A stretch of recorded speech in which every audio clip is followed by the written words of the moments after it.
Hello friends, ಇವತ್ತು ಹೊಸ syllabus ಪ್ರಕಾರ chemical kinetics second PU chapter ಕೆಮಿಸ್ಟ್ರಿದು ನಾವು MCQs ಕಲಿಯೋಣ.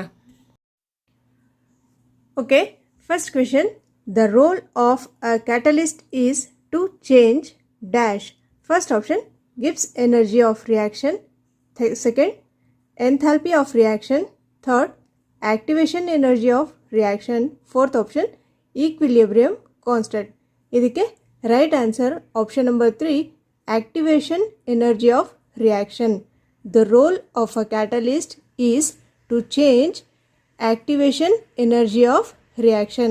So option number 3 ಇದಕ್ಕೆ right answer. Next question. In the presence of a catalyst, the heat evolved or absorbed during the reaction dash. In the presence of a catalyst, the heat evolved or absorbed during the reaction ಏನಾಗುತ್ತೆ? First option increase, second option decreases, third option remains unchanged, fourth option may increase or decrease. So question number 2ಗೆ option number 3 remains unchanged. Option number 3 remains unchanged. Okay, in the presence of a catalyst, the heat evolved or absorbed during the reaction remains unchanged. Next question. Activation energy of a chemical reaction can be determined by dash. Activation energy of a chemical reaction can be determined by dash. ಇದರಲ್ಲಿ options ನೋಡಿ. Second option determining the rate constants at 2 temperatures ಇದಕ್ಕೆ right answer. Activation energy of a chemical reaction can be determined by option 2, determining the rate constants at 2 temperatures ಇದಕ್ಕೆ right answer. ನೋಡಿ friends, ಇವಾಗ 4 option ಓದ್ಕೊಂಡು ಕೂತ್ಕೊಂಡ್ರೆ ನಿಮಗೆ time ಆಗುತ್ತೆ. So direct ಆನ್ಸರೇ ನಿಮಗೆ ಹೇಳ್ಕೊಡ್ತೀನಿ. ಡೈರೆಕ್ಟ್ ಆನ್ಸರ್ ನಿಮ್ಗೆ ಹೇಳಿಬಿಟ್ರೆ ನಿಮಗೆ ಓದ್ಕೊಳ್ಳೋಕ್ಕೆ ಈಸಿ ಆಗುತ್ತೆ. ಕ್ವೆಶನ್.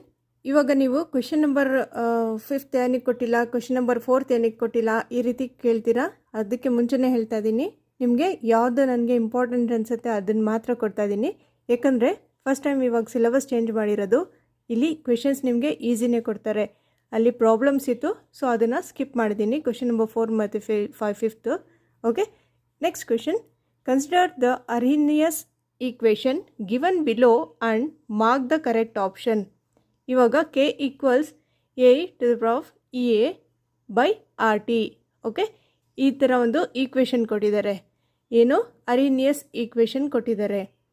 ಸೊ ಇದರಲ್ಲಿ 4 ಆಪ್ಷನಲ್ಲಿ ಯಾವುದು ಕರೆಕ್ಟ್ ಅಂತಂದರೆ, ಇದರಲ್ಲಿ 4th ಆಪ್ಷನ್ ಇದೆಯಲ್ಲ, 4th option rate constant increases exponentially with decreasing activation energy and increasing temperature. ಇಲ್ಲಿ ರೇಟ್ ಕಾನ್ಸ್ಟೆಂಟ್ ಏನಾಗುತ್ತೆ? Increases exponentially with decreasing activation energy and increasing temperature. ನೋಡಿ, 4ರಲ್ಲೂ ಏನಿದೆ? Decreasing temperature, decreasing temperature, decreasing temperature ಇದೆ 3 ಆಪ್ಷನಲ್ಲಿ. ಆದರೆ ಈ ಆಪ್ಷನಲ್ಲಿ ಏನಿದೆ? Increasing temperature ಇದೆ. So ಇದು ಆಪ್ಷನ್ ನಂಬರ್ 4 ಇದಕ್ಕೆ ರೈಟ್ ಆನ್ಸರ್. ಆಪ್ಷನ್ ನಂಬರ್ 4 ಇದಕ್ಕೆ ರೈಟ್ ಆನ್ಸರ್. ನೋಡಿ, ಇವಾಗ ಈ ಈಕ್ವೇಷನಲ್ಲಿ, ಇವಾಗ ಇಲ್ಲಿ ಕೊಟ್ಟಿರೋ ಈಕ್ವೇಷನಲ್ಲಿ K ಇದೆಯಲ್ಲ, ಇದಕ್ಕೆ ನಾವು ರೇಟ್ ಕಾನ್ಸ್ಟೆಂಟ್ ಅಂತ ಹೇಳ್ತೀವಿ. ಸೊ ಇವಾಗ ಇಲ್ಲಿ ಆಪ್ಷನಲ್ಲಿ ಏನಿದೆ? ರೇಟ್ ಕಾನ್ಸ್ಟೆಂಟ್ ಇನ್ಕ್ರೀಸ್ ಆದಾಗ, ರೇಟ್ ಕಾನ್ಸ್ಟೆಂಟ್ ಯಾವತ್ತು ಇನ್ಕ್ರೀಸ್ ಆದಾಗ ಇಲ್ಲಿ ಟೆಂಪ್ರೇಚರ್ ಕೂಡ ಇನ್ಕ್ರೀಸ್ ಆಗುತ್ತೆ, ಅಥವಾ ಟೆಂಪ್ರೇಚರ್ ಇನ್ಕ್ರೀಸ್ ಆದಾಗ ರೇಟ್ ಕಾನ್ಸ್ಟೆಂಟ್ ಕೂಡ ಇನ್ಕ್ರೀಸ್ ಆಗುತ್ತೆ.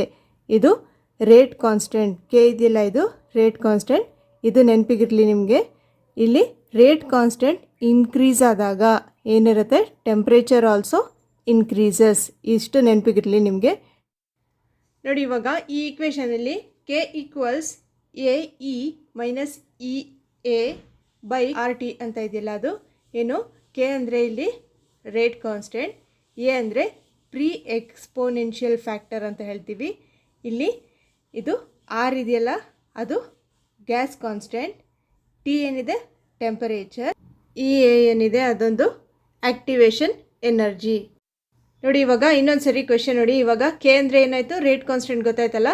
ಆಪ್ಷನ್ ನೋಡಿ, fourth option, rate constant increases exponentially with decreasing activation energy and increasing temperature.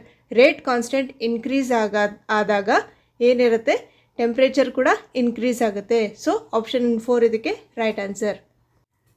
Next question, which of the following statement is not correct about order of a reaction. ಇವಾಗ first option ಏನಿದೆ ಇದು correct ಆಗಿದೆ. It is a correct statement. ಏನು ಅಂತಂದರೆ, the order of a reaction can be fractional number. The order of a reaction can be fractional number. ಇದು option correct ಆಗಿದೆ. ಅಂದರೆ ಈ ಸ್ಟೇಟ್ಮೆಂಟ್ ಕರೆಕ್ಟ್ ಆಗಿದೆ. The order of a reaction can be A fractional number. Second option, the order of a reaction is experimentally determined quantity. ಇದು ಕೂಡ ಒಂದು statement correct ಆಗಿದೆ. Third option ನೋಡಿ, the order of a reaction is always equal to the sum of the stoichiometric coefficients of reactants in the balanced chemical equation for a reaction. ಇದು wrong statement. ಈ statement wrong ಆಗಿದೆ. Fourth statement ಇದು ಕೂಡ correct ಆಗಿದೆ. ಏನು, the order of a reaction is the sum of the powers of molar concentration of the reactants in the rate law expression.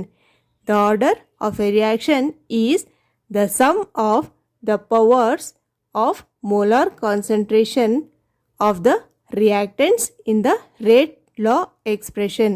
Okay, ಇವಾಗ ಈ ಮೂರು ಏನಿದೆ ಮೂರು ಸ್ಟೇಟ್ಮೆಂಟ್ಸ್ ಕರೆಕ್ಟ್ ಆಗಿದೆ. ನಾಟ್ ಕರೆಕ್ಟ್ ಯಾವುದು, ಆಪ್ಷನ್ ನಂಬರ್ 3. ಇದು ಸ್ಟೇಟ್ಮೆಂಟ್ ರಾಂಗ್ ಇದೆ. The order of a reaction is always equal to the sum of the stoichiometric coefficients of reactants in the balanced chemical equation for a reaction ಅಂದಿಯಲ್ಲ, ಇದು statement wrong.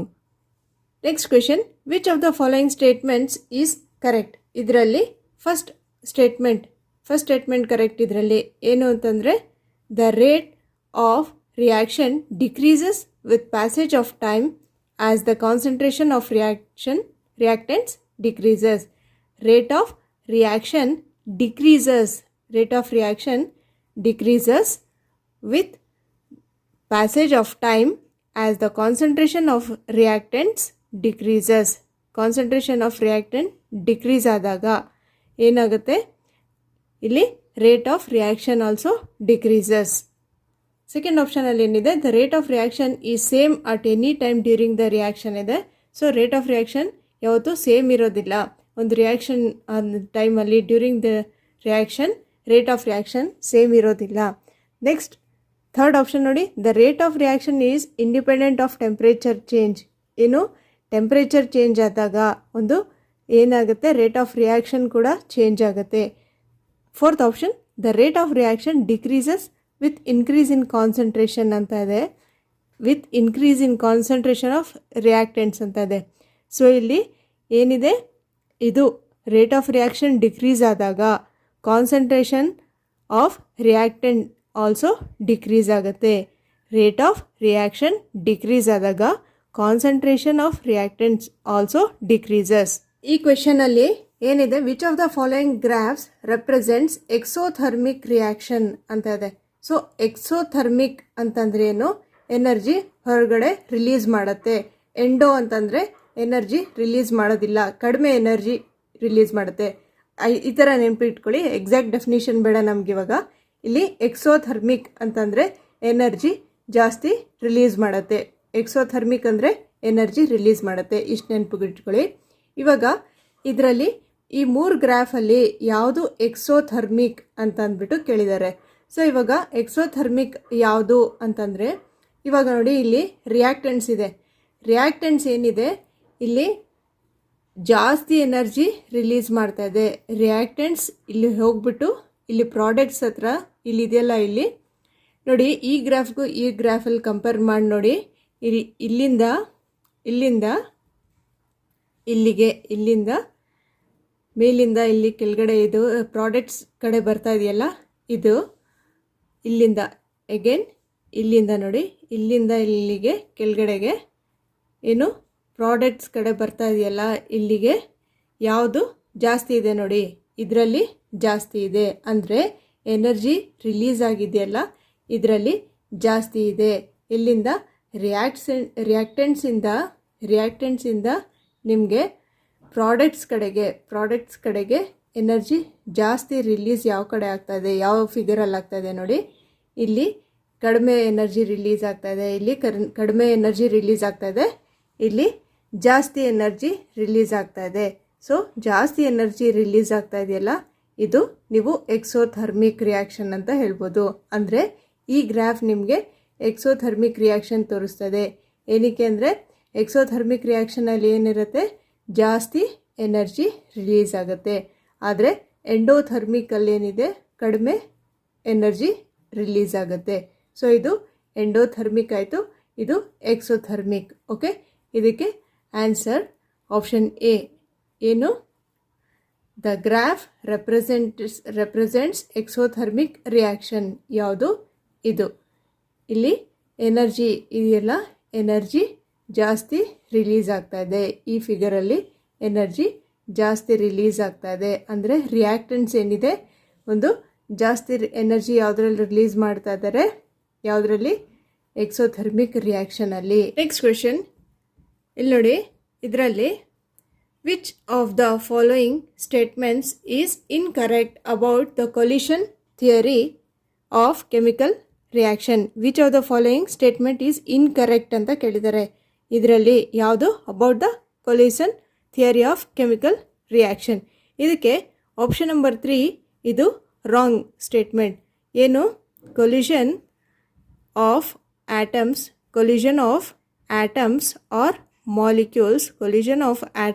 or molecules possessing sufficient threshold energy results into the product formation ಅಂತ ಇದೆ.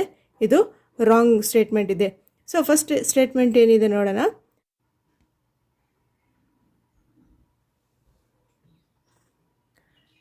It considers reacting molecules or atoms to be hard spheres and ignores their structural features. It considers reacting molecules or atoms to be hard spheres and ignores their structural features. Second option, number of effective collisions determines the rate of reaction. Number of effective collisions determine the rate of reaction. ಇವಾಗ ಈ ಒಂದು correct ಆಗಿರೋ statements ನಾನು ಏನಕ್ಕೆ ಒಂದು ಎರಡು ಸತಿ ಓದ್ತಾ ಇದ್ದೀನಿ ಅಂತಂದರೆ ನಿಮಗೆ 4 ಆಪ್ಷನಲ್ಲಿ ಕನ್ಫ್ಯೂಸ್ ಆಗುತ್ತೆ. So collision theory of chemical reaction ಬಗ್ಗೆ ಈ ಸ್ಟೇಟ್ಮೆಂಟ್ಸ್ ಕರೆಕ್ಟ್ ಆಗಿದೆ. ಫಸ್ಟ್ ಆಪ್ಷನ್, ಸೆಕೆಂಡ್ ಆಪ್ಷನ್ ಮತ್ತು ಫೋರ್ತ್ ಆಪ್ಷನ್ ಈ ಸ್ಟೇಟ್ಮೆಂಟ್ ಕರೆಕ್ಟ್ ಆಗಿದೆ. Molecules should collide with sufficient threshold energy and proper orientation for the collision to be effective.